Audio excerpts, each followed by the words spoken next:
everyone, my name is Christina Leung, and I will be talking to you about stress management in the workplace based off the article I read called A Holistic Approach to Workplace Stress Management. So to start us off, why is this topic important?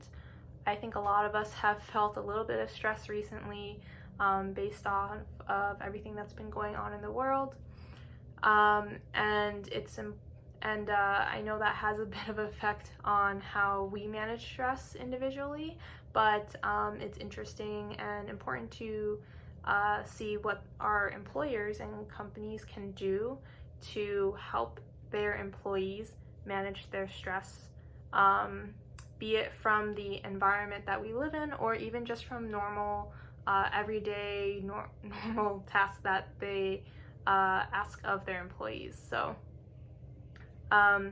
stress can be defined as the relationship between the individual and the environment, and can occur when people perceive that the demands from external situations are beyond their coping capability. So some of the benefits of stress management for the organization in particular are having more focused employees, increasing a sense of community and trust in the workplace, having better interpersonal relationships, having less employee absenteeism and fluctuation, and having better communication between employees, even from different organizational units. So definitely some benefits for the organization to consider by implementing stress management throughout all levels of their company.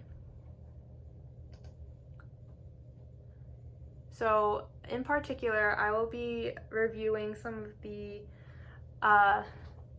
methods and techniques highlighted in the article for eliminating stress, and the main points that they tackled are with regards to how we can implement those at the individual level and at the organizational level. So that's the level at which they are applied, but also thinking about how we implement methods and techniques with regards to the time of application. So in the article, they label these as primary, secondary, and tertiary. I'll get into what those are a little bit later. But first I want to talk about the stressors in the workplace. So what are some places that you can get some stress from the workplace? I already kind of named one, that was the workplace physical conditions. So in these COVID-19 times, a lot of us have had to change our workplace physical areas. So going from the office to home office can cause some stress for employees. You can get stressed from interpersonal relationships you have with your coworkers or your boss perhaps. Maybe the personal characteristics of employees don't match.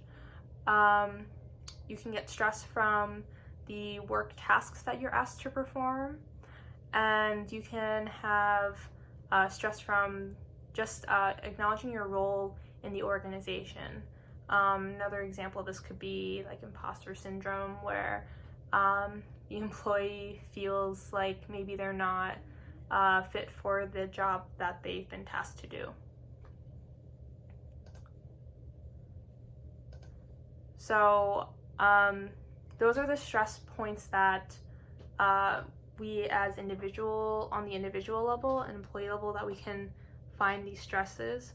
Next, I'll talk to how we can do some stress management to alleviate the negative effects of these stress points that we can get.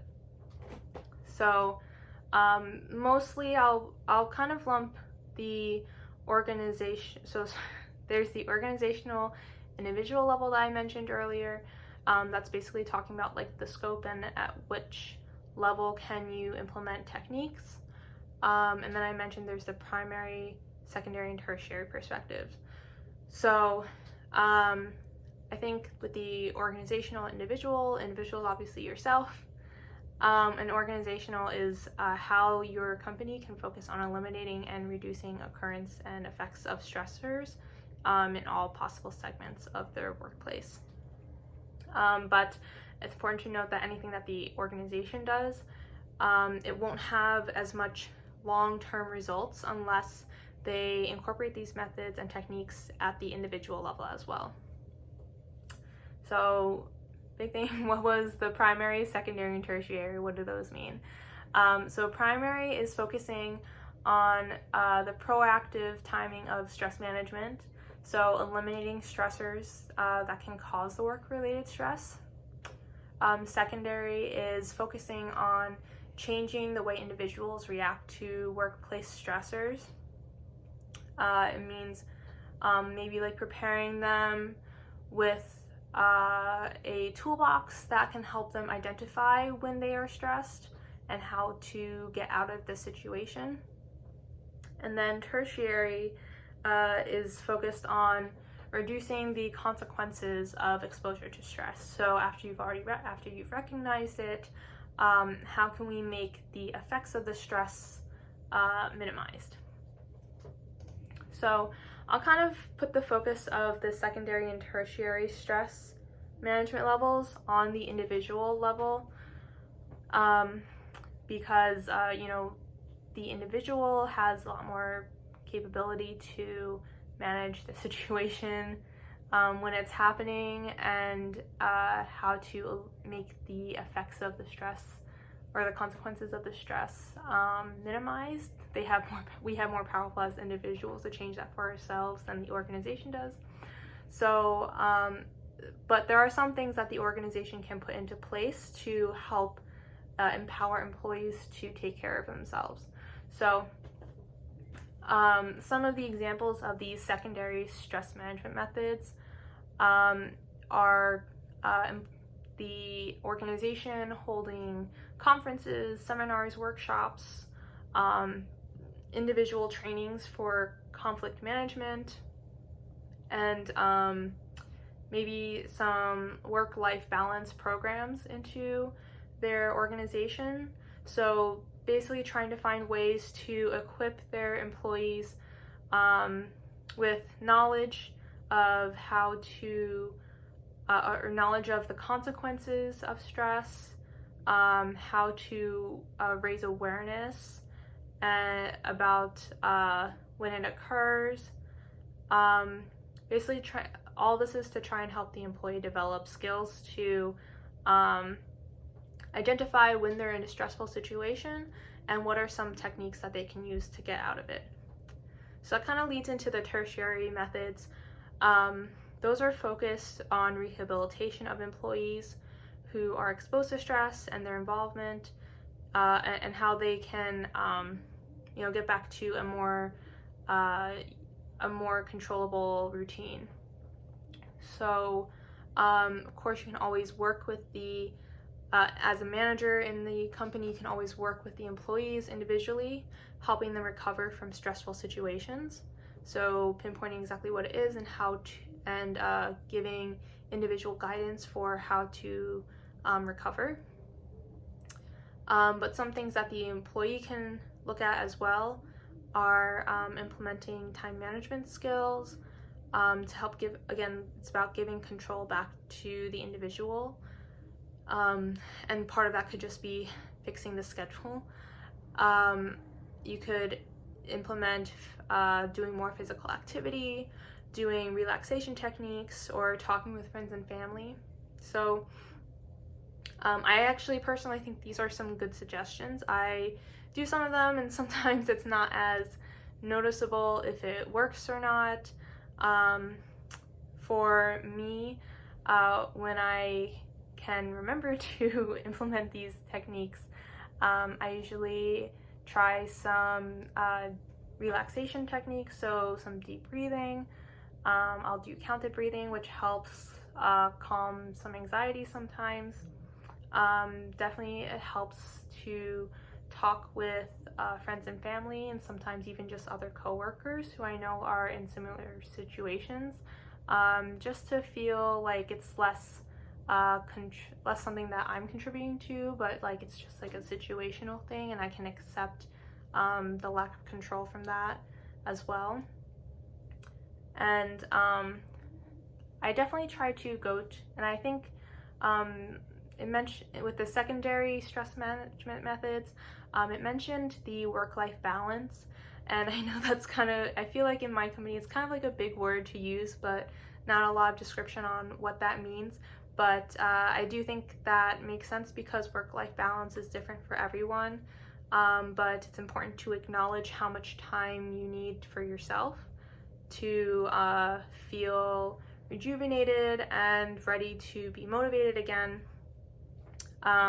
in relation to how much time you're willing to put into work that maybe doesn't reinvigorate you as much.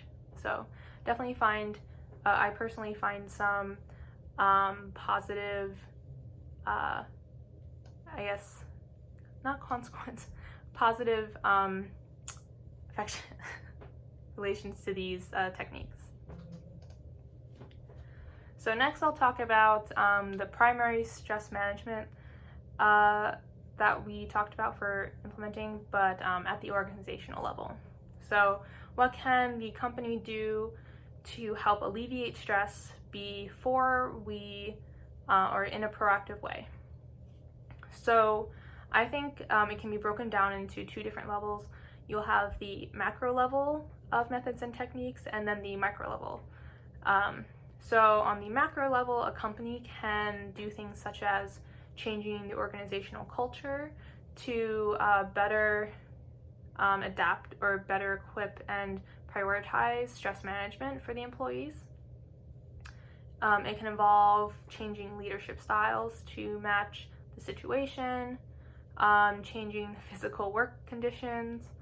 If it was a normal situation, I guess I would use an example of, I don't know, your employees wanted to have more sunlight available, so finding another building that provides that kind of environment for their employees, or career development programs, which help build a network of individuals and help give them a greater sense of belonging in the company, which can reduce stress. So those are some things that they can do at the macro level. And on the micro level, you can do things such as redesigning jobs for the employees, so making their work scope match what they're willing to do or what makes them less stressed but still efficient. Assigning roles to employees and team members, maybe things like employee engagement roles. But it's mostly about increasing the autonomy and ability of employees to independently make decisions related to their work. So I'm gonna go back to this again. It's the feeling of lack of control that can cause stress, and the more autonomy and ability you show to your employees to really empower them to feel confident in themselves and that they are making a difference, and it kind of creates this self-motivation for themselves and creates greater resistance to adverse external influences, and thus increases stress resilience.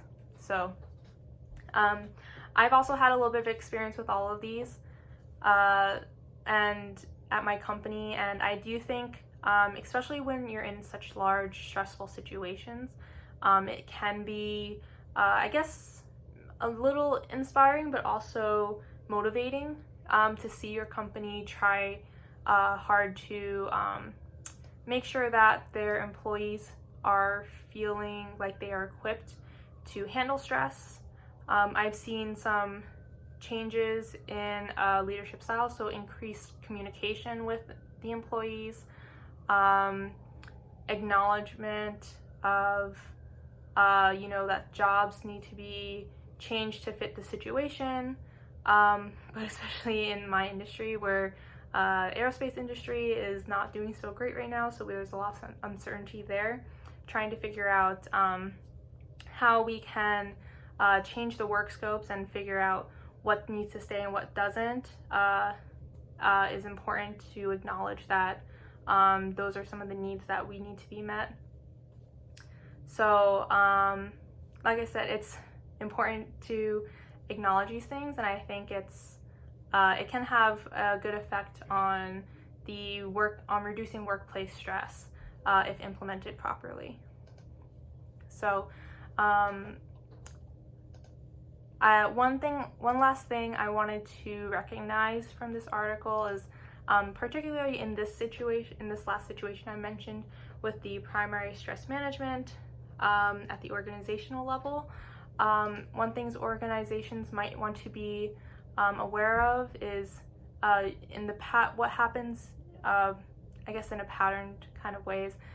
Usually organizations only begin to apply stress management methods and techniques after employees are already experiencing negative effects of stress at work. So you don't want to be too late in applying that, because then you risk reducing morale and effectiveness of your employees and overall productivity. So I honestly feel like the earlier the better that you can implement these stress management techniques, especially if you can predict a stressful situation coming. So if it wasn't COVID-19 times, if you were predicting some layoffs perhaps for your company, or you had to downsize, definitely want to try and implement as much stress management techniques as possible at all these levels mentioned, at the individual level, at the organizational level, thinking about the different timing methods, the primary, the secondary, the tertiary. So you want to prepare your employees to be resilient to stress as much as possible if you want to keep your company as productive as possible and resilient to the changes that come and go, and that will be inevitable in all organizations and individual lives. So that brings me about to my end of the presentation. So thank you for bearing with me, and hope you guys learned something out of this. Right.